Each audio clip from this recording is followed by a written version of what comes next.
Hello again, Internet. Thank you for joining me for another pregnancy video. Today my wife starts week 27, so that means today is the final week of the second trimester. Next week we go into the final third of pregnancy. That's exciting. It's coming a lot closer than I realized.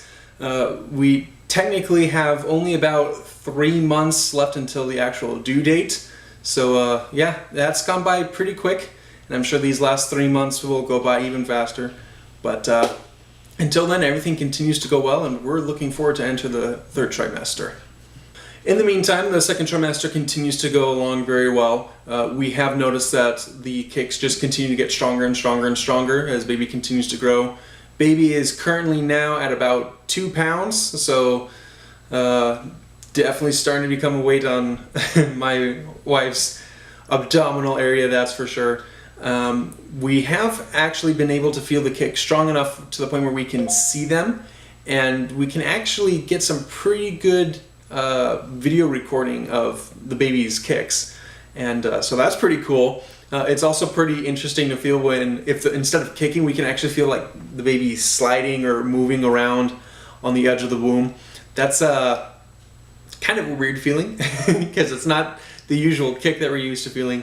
So that's new, but either way, we're just happy to feel our baby move, and it never gets old. You know, I kind of thought that, you know, maybe after the first kick or two that it would just stop being interesting, but no, every time I feel my baby kick, it's always like an exciting new feeling. I don't know. So yeah, I'll be looking forward to feeling those kicks for the next 3 months. It's just something that I can never get tired of. Sadly, because the kicks are getting harder, it does mean that it's a lot harder for my wife to fall asleep. We're still trying to find ways to coax Caitlin to sleep as my wife lays down for bed. It's not working. We've got an energetic daughter apparently, which I'm excited about because I want energetic kids, but yeah, I can understand that it creates some inconveniences, particularly right now for my wife. But oh well, it's not like Caitlin moves all the time throughout the night. It's just that she gets really active, usually right before my wife tries to go to sleep, or sometimes she'll wake my wife up in the middle of the night, you know, with lots of kicking and whatnot. So my wife is getting plenty of practice of trying to function like a normal adult on lack of sleep. We're going to need lots of practice for that. But in the meantime, my wife is starting to get used to different sleeping positions that really help Caitlin to just settle and relax. So it's not like it's a hopeless cause. We are slowly figuring it out. It's just kind of hard to figure out exactly what will work to help Caitlin to settle down and help my wife sleep. So I've learned to definitely just, if I get up earlier before my wife, I just let her be, don't disturb. Sleeping bear, because she needs all the rest that she can get while she can. So this final week of the second trimester, and we will be going to the doctor to do tests for gestational diabetes, I believe it's called.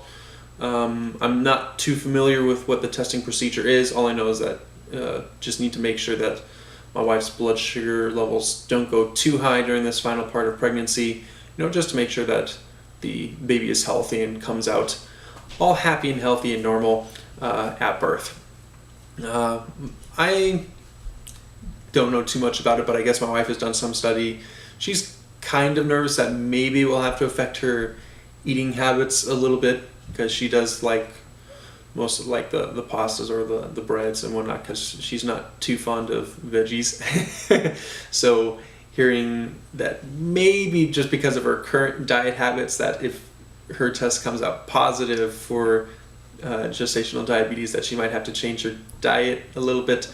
She's a little bit on the queasy side, and I can't blame her. But, you know, from everything that we've seen so far, everything's normal, but only time will tell. We'll have to see what doctor's office and various tests say within this next week, but hopefully everything comes out normal.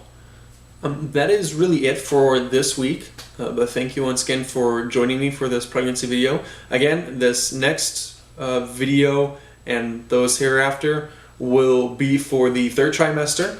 So we'll start to have a lot more developments, a lot more growth, definitely more developments that will happen, and that means that the doctor's office visits will also increase. So we'll probably have some more interesting updates for you besides, oh, baby keeps moving.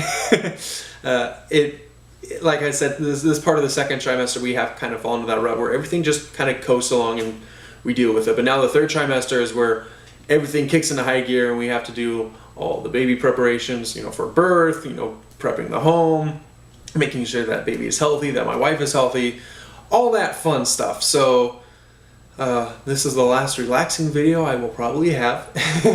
And from here on, it's going to be hectic and trying to figure out how to get everything ready for baby's delivery. But I look forward to that, and I look forward to talking with you guys all about that experience. Thank you once again for joining me for these pregnancy videos. I look forward to talking with you about the next 3 months. Once again, stay awesome, Internet, and I will see you next week.